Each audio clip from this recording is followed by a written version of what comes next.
जय हिंद एवरीवन। आज की क्लास का टॉपिक है कॉम्प्लीमेंट। यहाँ पे कॉम्प्लीमेंट सीखेंगे, कॉम्प्लीमेंट से बनने वाले प्रीवियस ईयर क्वेश्चन सीखेंगे। आप लोगों के सिर्फ दो एडवाइस है, कॉपी पेन लेकर के बैठे। जब मैं नोट करने के लिए कहूँ तब नोट करिएगा, अभी नोट मत करिएगा। पहले जो मैं समझा रहा हूँ लगातार मुझे समझा लेने दीजिए। एक फ्लो है, उस फ्लो को बरकरार रहने दीजिए, ठीक है ना। कॉम्प्लीमेंट क्या होते हैं वो धीरे धीरे सीख जाएंगे। टाइप्स ऑफ कॉम्प्लीमेंट क्या होते हैं वो सीख जाएंगे। कॉम्प्लीमेंट से प्रीवियस ईयर क्वेश्चन कैसे बनते हैं वो सीख जाएंगे। कॉम्प्लीमेंट का पैसिव बनाने में क्या रोल होता है वो सीख जाएंगे। ये सारी बातें सीख जाएंगे। और जाते जाते मुझे याद दिला दीजिएगा पंक्चुएशन का क्या फंक्शन होता है। तो पंक्चुएशन भी इसी समय मैं आप लोगों को हल्का सा सिखा दूंगा। पंक्चुएशन में खास करके हाइफन का, ठीक है ना, याद दिला दीजिएगा, समय बचेगा तो सिखाऊंगा। तो कॉम्प्लीमेंट का मतलब क्या होता है और स्टार्ट करते हैं। कॉम्प्लीमेंट को स्टार्ट करने से पहले हम लोगों को पढ़ना पड़ेगा लिंकिंग वर्ब्स के बारे में। हमारे सामने कुछ वर्ब्स होती हैं, उनको हम लोग कहते हैं लिंकिंग वर्ब्स। लेकिन लिंकिंग वर्ब्स कौन सी वर्ब होती हैं? लिंकिंग वर्ब्स का दूसरा नाम होता है कपलर।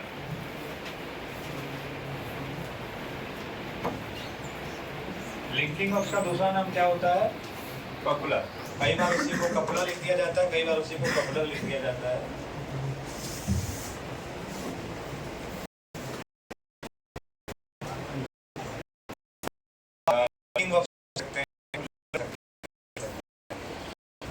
तो कॉम्प्लीमेंट जो होता है वो उनके पहले हमें पड़ेगा किसी के बारे में, लिंकिंग वर्ब्स के बारे में और कपलर के बारे में। अलग अलग राइटर ने बताए हैं अलग अलग टाइप्स के वर्ब, लेकिन मैं आपसे कह रहा हूँ जहाँ जिस टाइप की नीड हो वहाँ वैसे समझो। जब फाइनाइट नॉन फाइनाइट करोगे तो अलग हो जाएगा, ट्रांसिटिव इंट्रांसिटिव करोगे अलग हो जाएगा, लिंकिंग कपलर करोगे तो मतलब सबके वैरायटीज हैं। तो लिंकिंग वर्ब क्या करती है बच्चे, आज हम सीखते हैं। आज की क्लास में सबसे पहले हम लोग सीखेंगे linking verbs.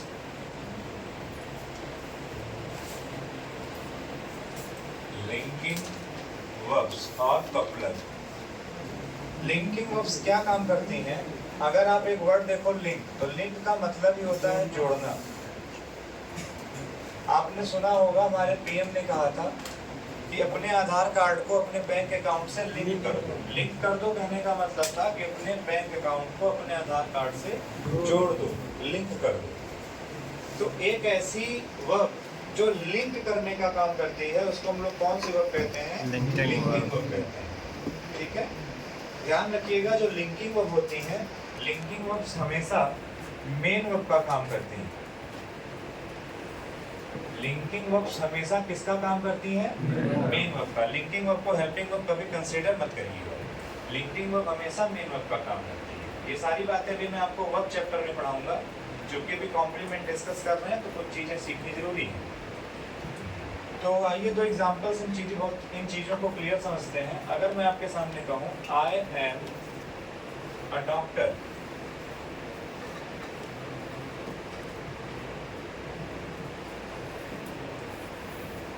it is you. I am slow. I am slowly.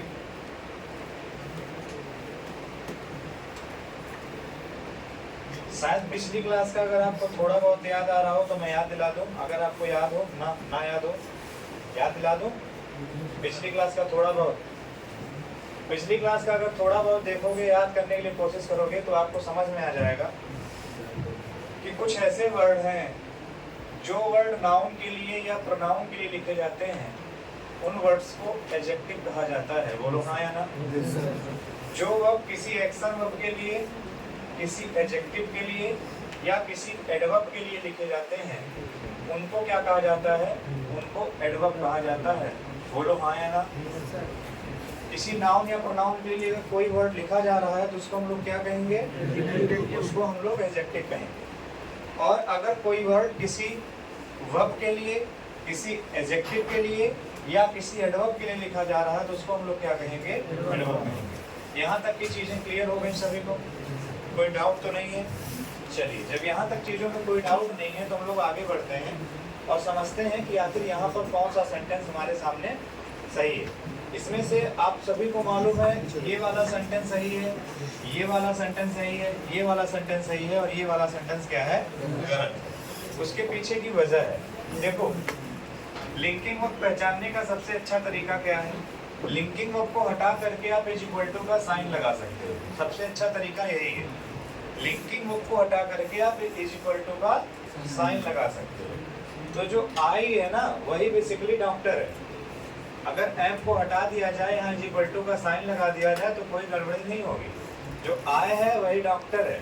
It is you में जो इट आया है वो किसके लिए आया है? यू के लिए आया है। आई एम स्लो में जो स्लो है वो कौन है? आई है। स्लोली गलत हो गया। स्लोली क्यों गलत हो गया? अब यहाँ से कई सारे क्वेश्चन बनेंगे। कौन से क्वेश्चन बनेंगे वो चीज सीख लेते हैं कि कॉम्प्लीमेंट, कॉम्प्लीमेंट बनने का काम कौन कौन करता है? कौन कौन कॉम्प्लीमेंट बनता है? सबसे पहला क्वेश्चन तो यही बनेगा, कौन कौन कॉम्प्लीमेंट बनता है? पहला क्वेश्चन। दूसरा क्वेश्चन, लिंकिंग वर्ब, वो अंतर में बता दूंगा। कॉम्प्लीमेंट के टाइप्स कितने होते हैं? तीसरा क्वेश्चन, कॉम्प्लीमेंट हमारे कॉम्पिटिटिव एग्जाम्स में यूज किस तरीके से होता है? इतनी सारी चीजें जब हम कॉम्प्लीमेंट के बारे में सीख लेंगे तो यहीं से प्रीवियस ईयर क्वेश्चन सॉल्व होना स्टार्ट हो जाएगा। देखो, मैं आपको छोटी सी बात बताता हूँ। बच्चे किसी भी एग्जाम की तैयारी कर रहे हो, एसएससी की तैयारी कर रहे हो या यूपीएससी की तैयारी कर रहे हो, UPSC in the sense NDA, CDS, assessee in the sense CGL, CHSL, CPO, जो भी हो, ठीक है। आप किसी भी एग्जाम की तैयारी कर रहे हो, एकेडमिक पढ़ रहे हो, जब तक तुम उसको प्रीवियस ईयर से रिलेट नहीं करोगे, कोई भी सब्जेक्ट हो, जब तक तुम उसको प्रीवियस ईयर क्वेश्चन से रिलेट नहीं करोगे at the time of teaching, तब तक बच्चे को समझ में नहीं आएगा वो कॉन्सेप्ट की इंपॉर्टेंस कितनी है। तो कॉन्सेप्ट की इंपॉर्टेंस को जानने के लिए ये मजबूरी हो जाती है कि हम आपको प्रीवियस ईयर रिलेट करते हुए चलते हैं। मेरे क्लास की खूबसूरती यही है मेरे दोस्त कि अगर मैंने आपको पढ़ाया और आपने ईमानदारी से पढ़ा और लगातार आपने उसके नोट्स बनाए, तो जैसे ही क्लास खत्म होगी आपको कभी घर पे दोहराना नहीं पड़ेगा, सारे क्वेश्चन ऑटोमेटिक आपसे सॉल्व हो जाएंगे। कभी क्लास मिस मत करिए, डेली क्लास में बने रहिए। तो सबसे पहले हम लोग ये सीख लेते हैं लिंकिंग वर्ब और मेन वर्ब में डिफरेंस क्या है। आइए एक बार, लिंकिंग वर्ब में हेल्पिंग वर्ब में डिफरेंस क्या है। अगर कभी मैं आपसे कह रहा हूँ आई एम विनय, मेरा नाम विनय है, आप सभी को मालूम होगा। अगर मैं कह रहा हूँ आई एम विनय और दूसरा मैं आपके सामने कह रहा हूँ I am teaching, writing clear समझ में आ रही है? I am teaching you English, colour proper visible है? चलो, अब बच्चे यहाँ पे एक चीज समझते हैं, आई एम विनय, तो जो आई है वही विनय है, बोलो हाँ या ना? तो ये जो एम हुई ये कौन सी वर्ब हुई? लेकिन यहाँ वाले में अगर देखोगे तो आई जो है वो टीचिंग नहीं है, ये कोई एक्शन कर रहा है। टीच किसको कर रहा है? यू को। तो यू क्या बन गया? ऑब्जेक्ट। और क्या टीच कर रहा है? इंग्लिश भी क्या बन गया? अच्छा, टीचिंग कौन सी वर्ब हो गई? मेन। एम कौन सी वर्ब हो गई? बात समझ मेरी आ गई? तो एम यहाँ पर कौन सी वर्ब कहोगे? लिंकिंग वर्ब कहोगे। कौन सी वर्ब कहोगे? Linking verb. क्यों? क्योंकि जो आई है उसको लिंक कर रहा है, किससे? आई की इंफॉर्मेशन है कि वो विनय है, तो इसलिए वहां पे लिंक किया जा रहा है, ठीक है। बाकी कॉम्प्लीमेंट क्या होते हैं अभी मैं और भी कुछ बताऊंगा, इसका एडवांस यूज क्या होता है वो भी लिख लो यहाँ पर, नहीं तो फिर भूल जाऊंगा। इसके एडवांस यूज क्या होते हैं, पढ़ रहे हो तो इसी वक्त लगातार पढ़ लो, इसके एडवांस यूज क्या होते हैं। तो सबसे पहले लिंकिंग वर्ब में और हेल्पिंग वर्ब में डिफरेंस समझ में आ गया। अगर कभी मैं आपसे ये कहूँ कि वी आर स्टूडेंट्स, तो आर कौन सी वर्ब हुई? Linking verb. और अगर हम कहते हैं we are discussing the matter, तो वो हेल्पिंग वर्ब। क्लियर है बच्चे? ये बात जब समझ में आ गई तो अगली बात हम लोगों को क्या समझ लेना है कि कौन कौन है जो कॉम्प्लीमेंट बनने का काम करता है, कौन कौन है जो कॉम्प्लीमेंट बनने का काम करता है। तो आ जाओ मैं सिखा देता हूं आप लोगों को कॉम्प्लीमेंट कौन कौन बनता है। देखो, मैंने लिखा था आई एम विनय,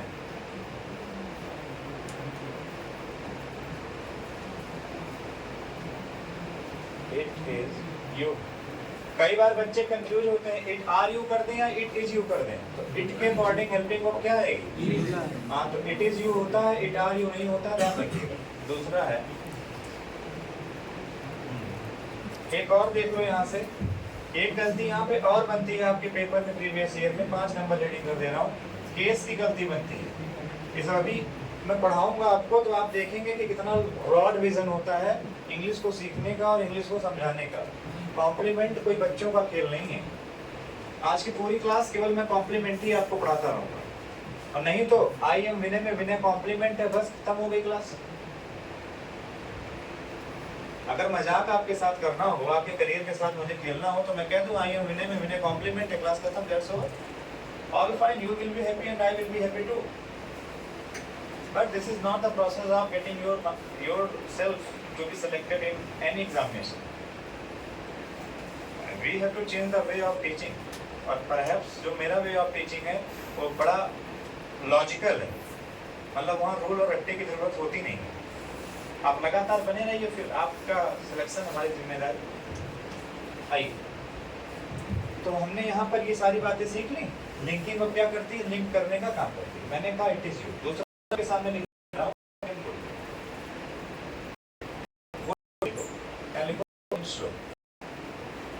फिर देता हूं आई एम सॉरी। शायद थोड़ी देर पहले मैंने ये लिखा था, इसमें कौन सा गलत था? वाला ना, आई एम स्लोली है गलत। बच्चे आई एम स्लोली गलत क्यों हुआ? स्लोली की पार्ट ऑफ स्पीच क्या है? एडवर्ब। और स्लो क्या है? एडजेक्टिव। यू क्या है?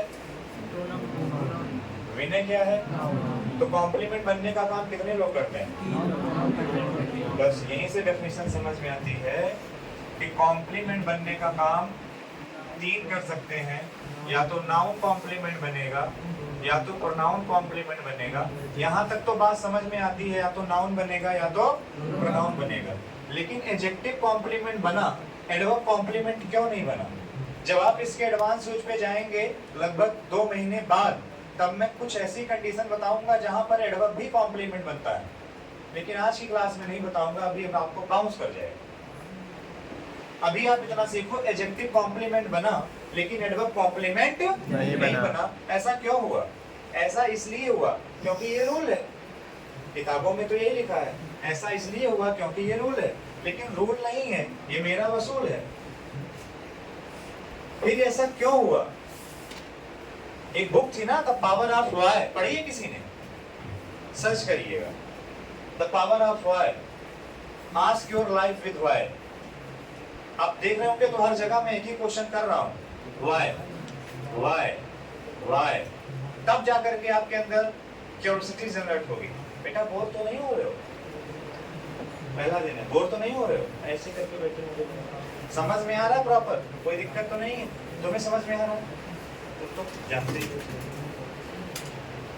तो बच्चे, कॉम्प्लीमेंट बनने का काम नाउन और प्रोनाउन करता है, ये बात समझ में आ गई। लेकिन कॉम्प्लीमेंट बनने का काम एडवर्ब क्यों नहीं करता? एडजेक्टिव ही कॉम्प्लीमेंट क्यों बनता है?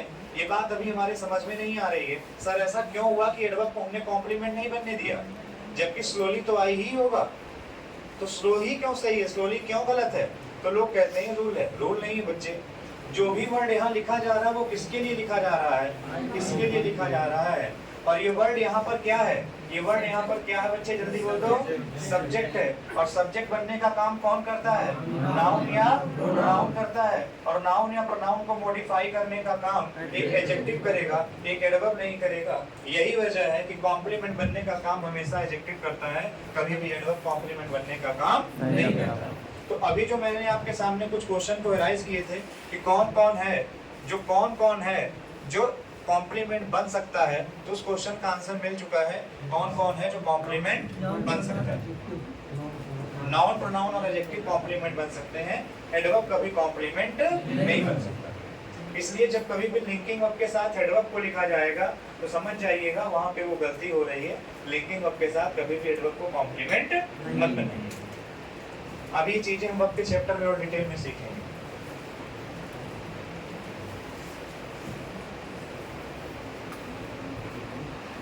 आइए कुछ बातें और सीख लेते हैं। अगला है टाइप्स ऑफ कॉम्प्लीमेंट। कॉम्प्लीमेंट के टाइप कितने होते हैं? उससे पहले हम ये सीख लेते हैं कॉम्प्लीमेंट होता क्या है इन एडवांस यूज। मैंने लिखा था ना एडवांस यूज, कॉम्प्लीमेंट की नीड क्यों पड़ी? पड़ोसी पड़ोसी कॉम्प्लीमेंट की नीड क्यों पड़ी? Y complement? कॉम्प्लीमेंट को लिखने की जरूरत क्या है? कॉम्प्लीमेंट और ऑब्जेक्ट में डिफरेंस क्या है?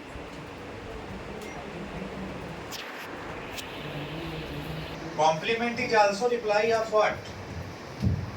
Complement is reply of what? Living non living दोनों के लिए है। देखो I am what, I it is what, I am what.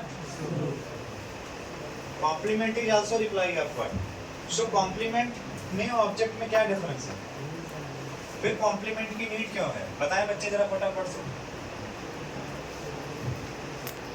Bore तो नहीं हो रहे हो? देखो मैं बताता हूँ, सब्जेक्ट और कॉम्प्लीमेंट में क्या अंतर है?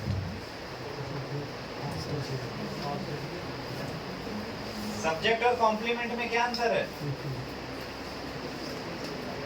सब्जेक्ट सब्जेक्ट होता है, कॉम्प्लीमेंट कॉम्प्लीमेंट होता है, ये अंतर है। ऐसे उत्तर करने से काम चलेगा? क्या अंतर है भाई? सर सब्जेक्ट जो होता है किसी सेंटेंस को लीड करता है और जो कॉम्प्लीमेंट होता है सेंटेंस को कंप्लीट करने के लिए यूज किया जाता है। जैसे सब्जेक्ट हटा दो फिर भी तो इनकम्प्लीट है। नहीं सर, सब्जेक्ट मतलब कि वो लीड करता है, मतलब लीडर के बिना कोई भी अगर थिंग होगी तो मतलब बेकार है। ये हटा देगा तो सेंटेंस बेकार हो जाएगा। लीडिंग कैरेक्टर जो है आई है। अच्छा, इसे सब्जेक्ट को लीड करता है। विनय ले ले सर आई एम, मैं हूँ, तो सही है ना? कॉम्प्लीमेंट को नॉट श्योर अबाउट। सर अभी आपने लिखा था कि आई एम स्लो, तो मतलब कि वहाँ पे कंडीशन बताई जा रही है आई एम स्लो का हाउ आई एम, तो हाउ विल बी रिप्लाई हो सकता है? No no no, that is not how I am slow, I am fast, I am what fast. How is reply always be a verb, not an adjective. तो subject जो है वो linking verb को follow करता है। Subject follows the linking verb. subject follows the linking verb, but it follows the action verb too. Ram runs. Then what difference between subject and complement? Complement complete the sentence and mention the value of the sentence. Reply subject can be followed by linking verb. And what is complement? Complement is used to complete a sentence. To complete the sentence. Without complement, the completion of sentence will be possible or not? If you are saying, are you interested in teaching English? I said yes, I am. It's fine or not? So it depends on the Depends sometimes.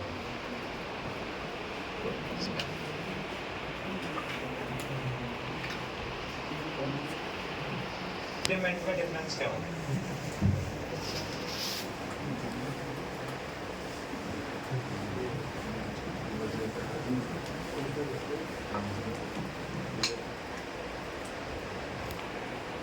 देखिए जो subject होता है ये old information होती है, ये already known information होती है।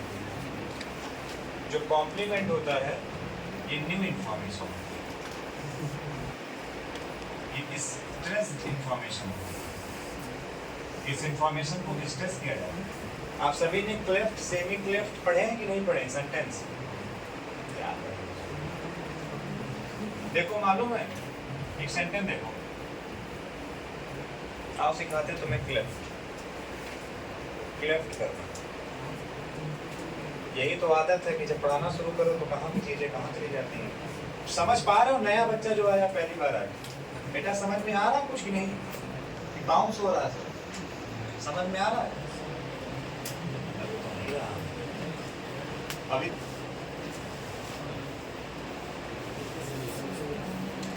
Mohan is a doctor. चलो देखो एक चीज बताऊं तुम्हें, इसमें जानते हो नोन इन्फॉर्मेशन कौन है? मोहन जो है ये ऑलरेडी नोन इन्फॉर्मेशन है। मोहन के बारे में हर कोई जानता है। स्ट्रेस किसे करना चाहते हो? न्यू इन्फॉर्मेशन क्या है? कि वो एक डॉक्टर है। ये स्ट्रेस इंफॉर्मेशन है। तो जिसे भी स्ट्रेस करना होता है उसे लिंकिंग वर्ब पे कहाँ रख देते हैं? तो ये तुम्हारा हो गया क्या, एक सेंटेंस। अगर इसको हम क्लेफ्ट करें और हमें सेंटेंस में मोहन को ही स्ट्रेस करना हो, मान लो इस सेंटेंस में हमें, बेटा लिखो मत अभी, समझो पहले, मान लो इस सेंटेंस में हमें मोहन को ही स्ट्रेस करना हो,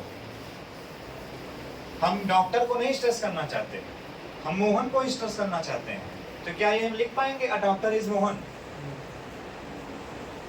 ऐसा तो लिख नहीं पाएंगे। कोई कहे नहीं नहीं लिख सकते हैं, तो राम एट मैंगो या मैंगो एट राम, कहाँ लिख पाओगे?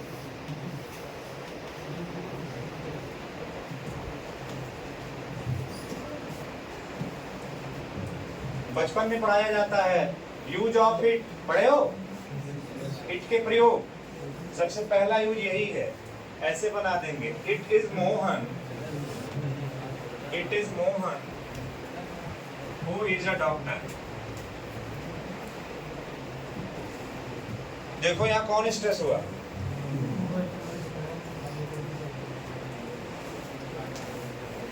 बात को समझ पा रहे हो?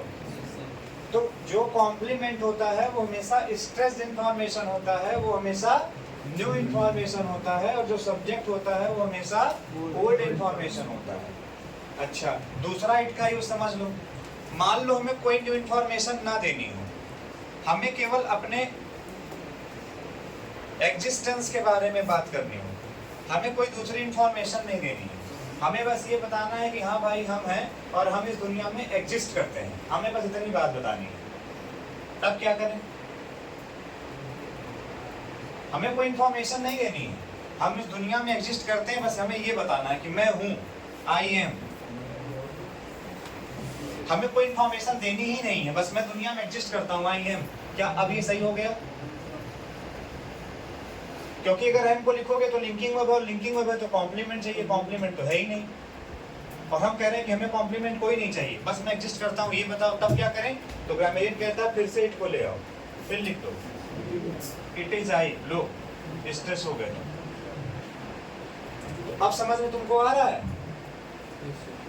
कि हमारे सामने जो सेंटेंस में लिखा बेटा आई एम जो लिखा हुआ है, मैं कोई कॉम्प्लीमेंट अपने आप को देना ही नहीं चाहता हूँ। मैं टीचर हूँ कि बॉय हूँ कि नर हूँ कि मादा हूँ, मैं कुछ नहीं बताना चाहता हूँ, बस मैं इतना बताना चाहता हूँ कि मैं हूँ, बस इतना बताना चाहता हूँ कि मैं हूँ, बस और कुछ नहीं।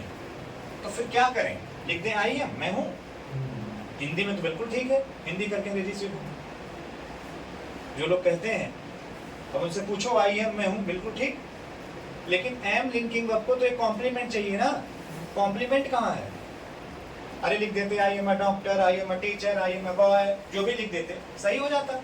अब यहाँ कॉम्प्लीमेंट लिखना ही नहीं है, तो बस कुछ मत लिखो, यहाँ पे लिख दो इट इज आई, नहीं आई होता है,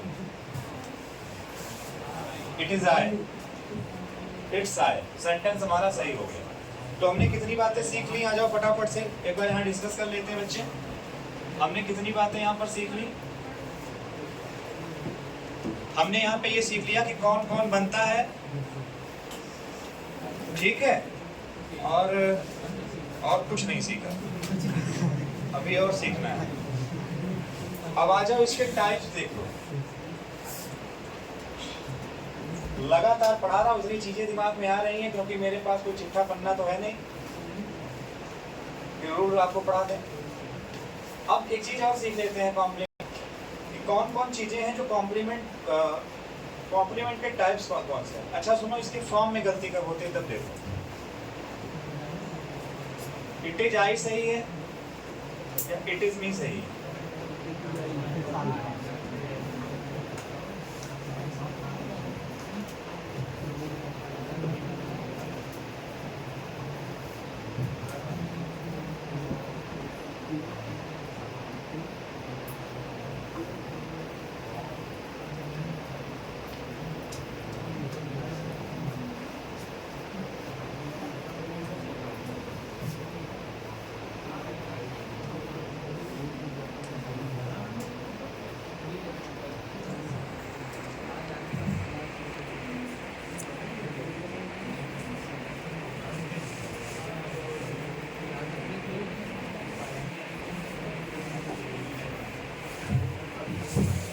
सा सही है।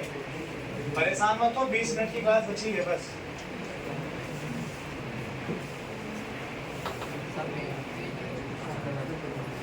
थक गए क्या सभी लोग? एडवांस लेवल पे ना ले जाएं। हम एडवांस पे ही चल रहे बेटा लेकर के आपको। नहीं ऐसा नहीं है, हम सही भी लिख सकते हैं गलत भी लिख सकते हैं, मेरे ऊपर है। हर बार के लिए जब पहली बार कोई चीज लिखते हैं तब सब गलत होता है, ये तो ऐसे लिखते हैं।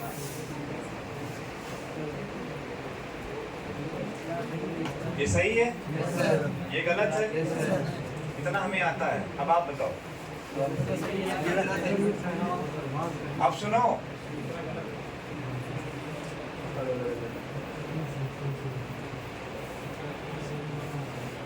चक्कर ये है ना कि प्रीवियस ईयर क्वेश्चन कभी देखे नहीं, तुम्हें क्या ही शौक होगा। पढ़ाने वाला टीचर हमारा कितना अच्छा है।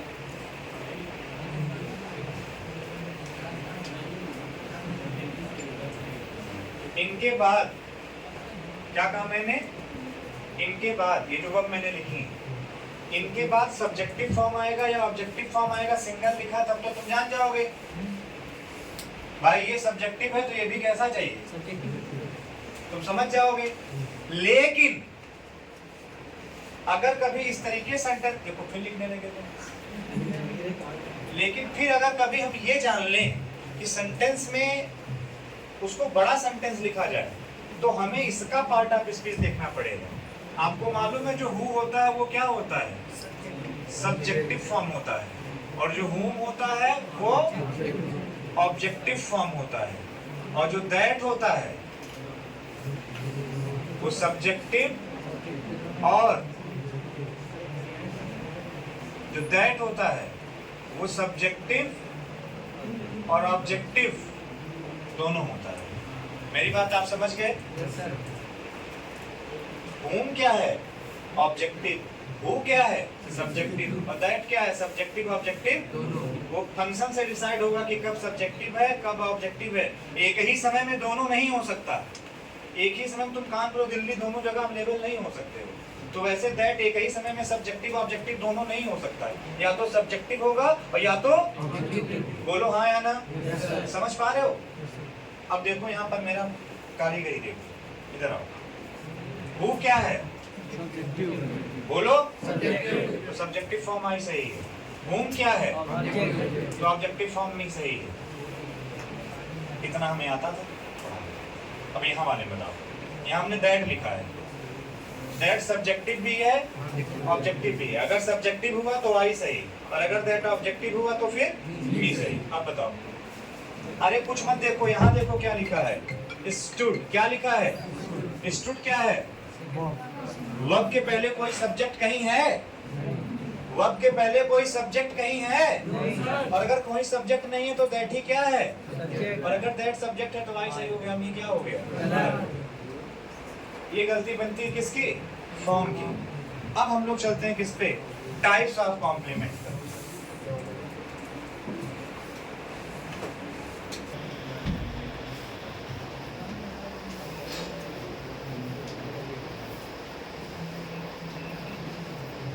क्या टाइप्स क्या पाइप्स?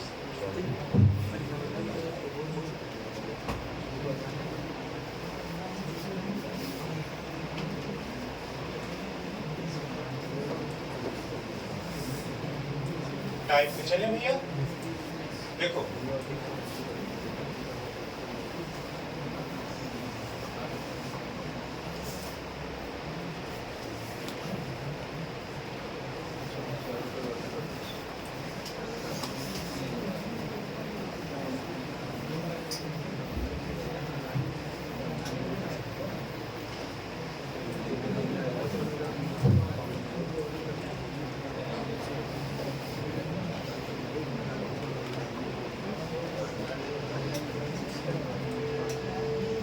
दो तरीके के कॉम्प्लीमेंट होते हैं टाइप में, ध्यान रखिएगा। एक होता है सब्जेक्टिव कॉम्प्लीमेंट और एक होता है ऑब्जेक्टिव कॉम्प्लीमेंट। ये राम किसके लिए लिखा गया है? सब्जेक्ट ऑब्जेक्ट आई के लिए। और आई क्या है? सब्जेक्ट। इसको कहा जाएगा subjective complement.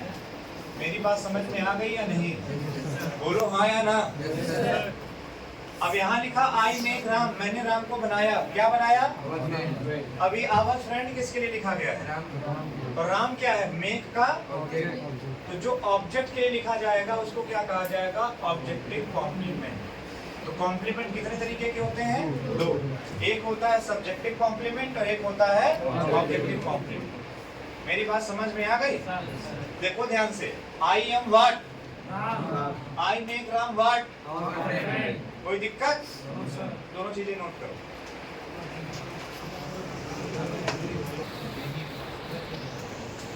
There are 4 sentences written on a board, okay?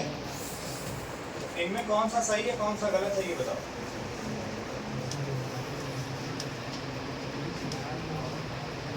Hindi करोगे तो सब सही लगेगा, हिंदी करना मत, फालतू में जान जोखिम में डाल देते।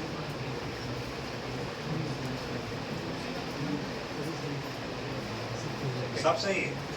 अच्छा देखो, पहले ही स्टार्ट करें। We called Rohan what. अभी मैंने कहा जब ऑब्जेक्ट के साथ ऑब्जेक्ट कॉम्प्लीमेंट लिखा जाता है तो बीच में कुछ आता है क्या? तो तुमने एच क्यों लगा दिया? We selected Mohan what, our class monitor, we named him what, Pappu, I met Mohan. What का रिप्लाई है हाउ का, बोलिए। तो अगर कभी भी व्हाट का रिप्लाई लिखा जाएगा, ध्यान रखिएगा, तो एज को सेंटेंस में यूज नहीं करना है, एज को तुरंत क्या करना है? काट देना है। और अगर कभी हाउ का रिप्लाई लिखा जाएगा तो एज को सेंटेंस में क्या करना है? लिख देना। मेरी बात समझ में आ रहा हो? ये कॉम्प्लीमेंट हम लोग सीख रहे हैं, समझ में आया बच्चे? अगर मैं कहूँ I met Mohan what a friend, no, I met Mohan, मैं मोहन से मिला। कैसे? As a friend. तो अगर हाउ का रिप्लाई चाहिए तो फिर एज लगा दो, और अगर व्हाट का रिप्लाई चाहिए तो एज को हटा दो। ये हम लोग कॉम्प्लीमेंट में सीख रहे हैं। उनके साथ क्या करोगे? और अगर वो हाउ का रिप्लाई है तो फिर एज को लगा दोगे। ये कॉम्प्लीमेंट में सीखा। कुछ चीजें और बची हैं क्या डिस्कस करने को? देख लेते हैं एक बार। टाइप्स हो गया, सब्जेक्टिव ऑब्जेक्टिव केस हो गया, कंपटीशन में कैसे पूछा जाता मैंने बता दिया। एडवांस लेवल इसका कल सीख लेंगे, इसका एडवांस लेवल कल सीख लेंगे अगर समय मिला तो, ठीक है? तो कॉम्प्लीमेंट वगैरह डिस्कस हो चुके हैं अच्छे से, लिंकिंग और डिस्कस हो चुकी है। चलो यहाँ तक कहानी बढ़ चुकी है, आगे कुछ चीज़ें और डिस्कस कर लेते हैं आज की क्लास में। हाँ, ये वाली जो वर्ब है छोड़ो, कल ही पढ़ाऊंगा इन सारी वर्ब्स, आज मत पढ़ो, मतलब बहुत लंबा खिंच जाएगा। नहीं तो पहले आप लोग एक काम करो,